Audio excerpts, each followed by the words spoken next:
Okay, so taking a look at Pedernales right here. Okay, that's where we start our trip to Cartagena. I'm going to cross the deepest part of the ocean, 10,000 feet, all the way down here past the Netherland Antilles.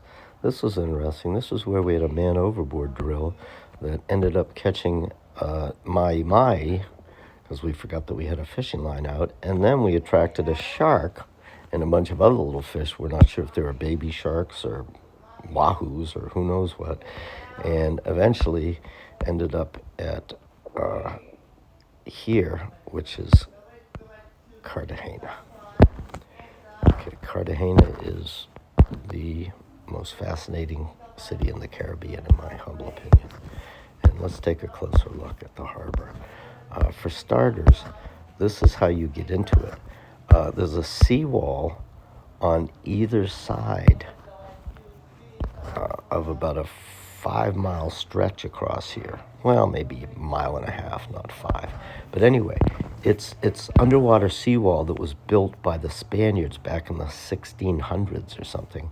And you got to go through this tiny little passage that's only about 80 feet wide in order to get into this huge, beautiful bay.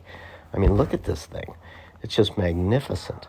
And this is why the Spaniards chose Cartagena, because it has one of the most amazing natural harbors in the world, and it is easily protected by castles and forts on these two promontories, and then castles and forts that are completely built around the islands that comprise the main part of Cartagena.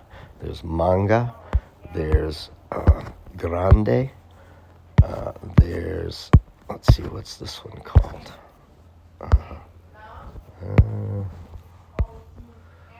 Bosque, and a few others. Anyway, notably, these islands are completely surrounded by 20-foot walls that are about 20 foot thick as well, and they're from the 1500s. So it's a very impressive city.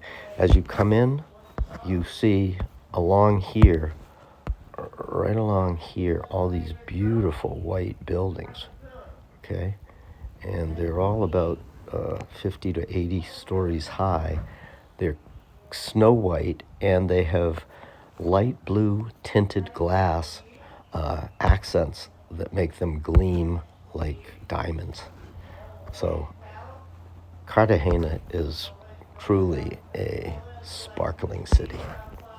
I highly recommend it.